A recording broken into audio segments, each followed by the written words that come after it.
कृष्ण कृष्ण कृष्ण গোসাই অবধূত দরদি দরবেশ গোসাই রসিকচান গোসাই দরদি অবধূত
गुरु ब्रह्मा गुरु विष्णु गुरुदेव महेश्वर गुरुदेव परम ब्रह्मा तस्मै श्री गुरुवे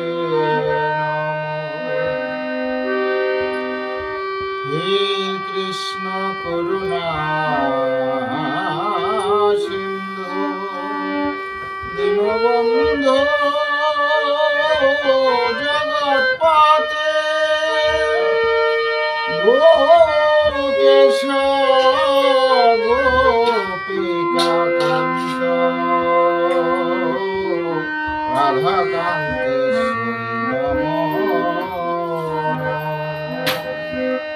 प्रथमे प्रणाम जानाय आमार पिता मातार चरणे जार कृपा बोले आमी आशिलाम धरा धामे तारपरेते प्रणाम जानाय आमार दीक्षा गुरुर चरणे दीक्षा गुरु आमार भवे जन हलो गोपाल गोस्वामी तार नाम तारपरेते प्रणाम जानाय आमार कवि गुरुर चरणे कवि गुरु आमार भवे जे जन हलो विजय सरकार तार नाम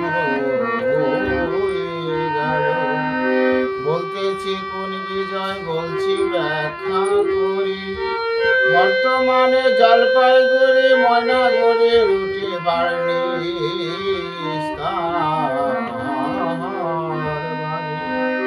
তারপরেতে প্রণাম জানাই আমার শিক্ষা গুরুর চরণে শিক্ষা গুরু আমার ভাবে যে জন হলো ব্রহ্মচারী রসিকচান দরবেশ নাম वांछा कल्पतरु कृपा सिंधु एवच पतितानां पावनेभ्यो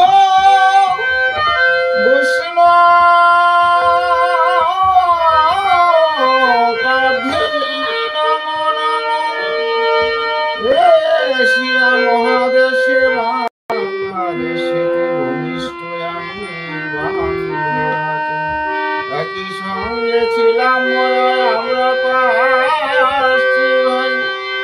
কত রঙ্গ রসে দিন কাটাইছি আমি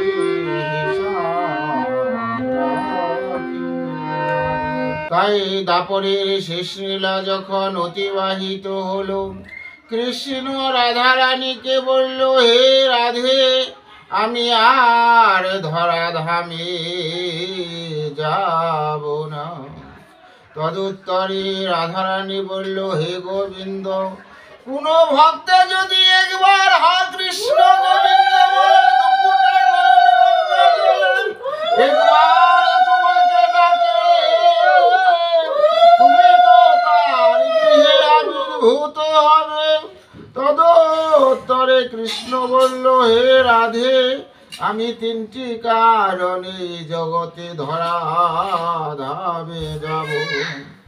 একটা কারণ হচ্ছে ঐচ্ছিক রাধা প্রেমঋণ, আর একটা কারণ হচ্ছে ঐচ্ছিক রাধা রমন, আর একটা কারণ হচ্ছে আমি কাঙাল বেশ ধারণ করে শ্রীধাম নবদ্বীপে ভক্তের দ্বারে ধুলায় গড়াগড়ি যা। রাধে গো, আমি ভক্তের দ্বারে ধুলায় গড়ি দিব, আমি ভক্তের দ্বারে ধুলায় গড়ি দিব, আমি নিজে কাঁদিব,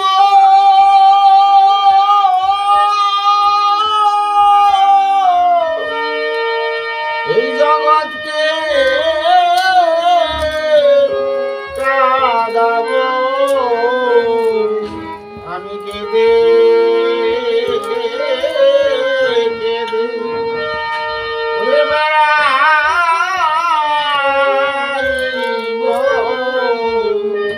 মুখে বল হরি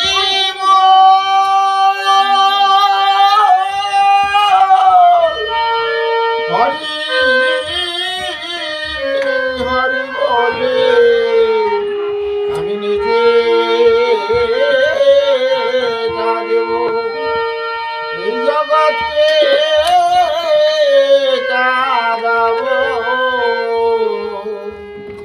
তাই দাপরের লীলা সমাপ্ত করি কলিহত জীবকে উদ্ধারের লাগি শ্রীধাম নবদ্বীপে সর্বপ্রথম অদ্বৈত প্রভু এমনি ভাবে শ্রীমদ্ ভগবত গীতায় অধ্যয়ন করেছিলেন এবং শ্রীকৃষ্ণের পূজা করেছিলেন। বলেছিলেন, হে গোবিন্দ, তুমি যদি এই কলিহত জীবের জন্য উদ্ধার করার জন্য যদি আবির্ভূত না হও, কলির কৌলস থেকে কলির জীব যে উদ্ধার বা মুক্তি পাবে না। ভগবানী করলেন, হে উদ্যত, আমি অচির এই শ্রীধাম নবদ্বীপে কলিহত জীবকে উদ্ধারের লাগি অবতীর্ণ হব। মহাপ্রভুর বড় ভাই বিশ্বরূপ আবির্ভূত হলেন। সে সারাই পণ্ডিত বললেন, হে সন্ন্যাসী, তুমি আমার নিত্যানন্দকে নিয়ে যাও, তবে যাবার বেলায় আমার একটাই অনুরোধ, সেটা যেদিন আমি পৃথিবী থেকে চলে যাব সেদিন আমাকে কেবা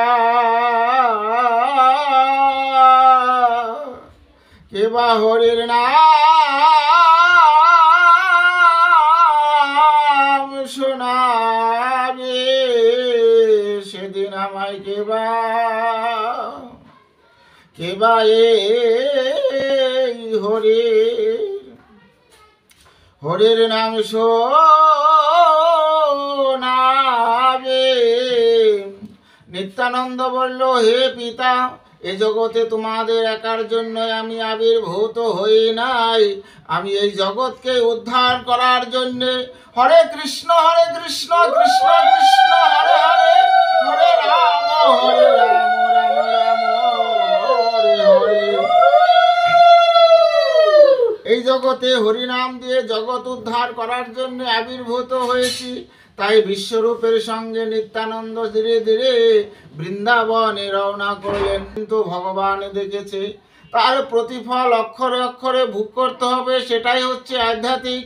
আর আদি ভৌতিক কি? আদি ভৌতিক হচ্ছে ভূত প্রেত যক্ষ রক্ষ। যতদূর পর্যন্ত হরে কৃষ্ণ কৃষ্ণ কৃষ্ণ হরে হরে, রাম রাম হরে হরে, যতদূর পর্যন্ত এই হরিনামের ধ্বনি যায় ততদূর পর্যন্ত ভূত প্রেত যক্ষ রক্ষ আসিতে পারে না।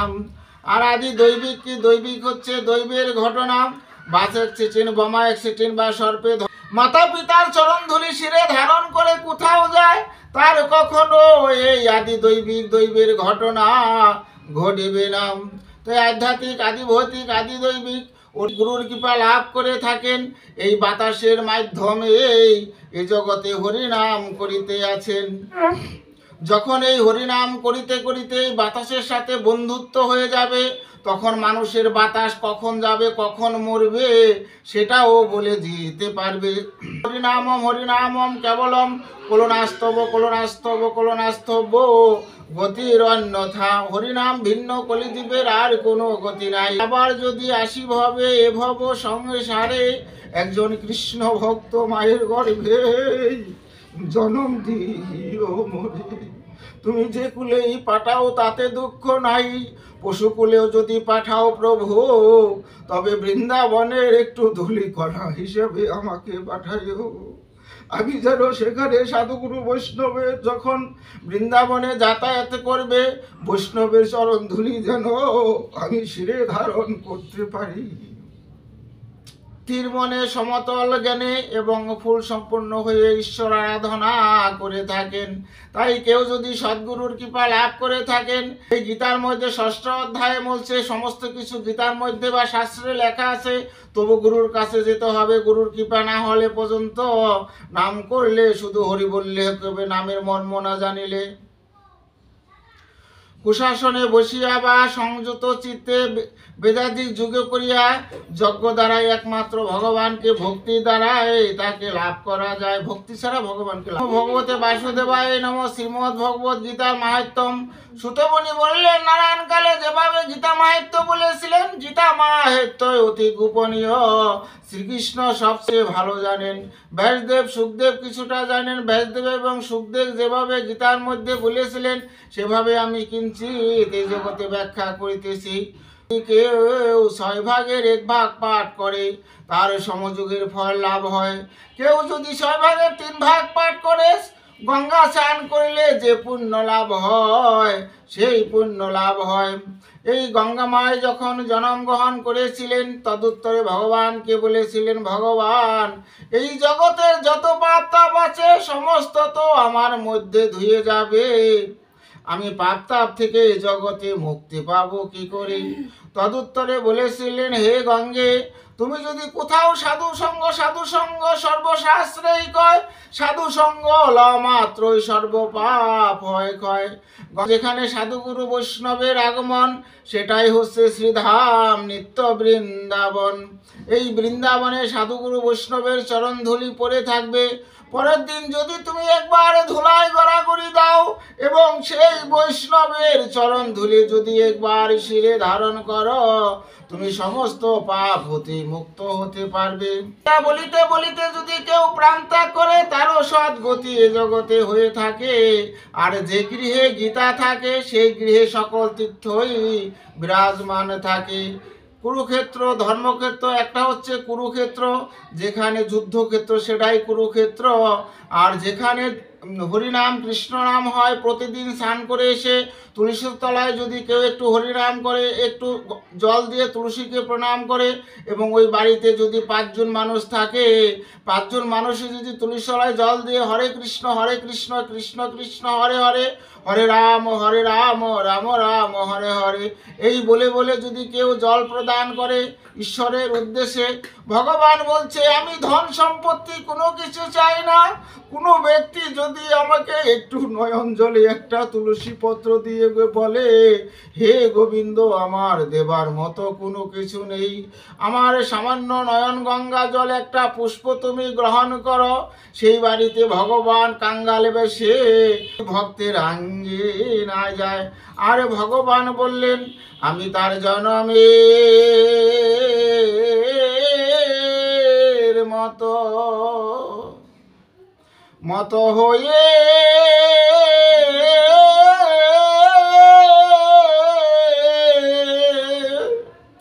হয়ে যাই গো, যে নয়ন জলে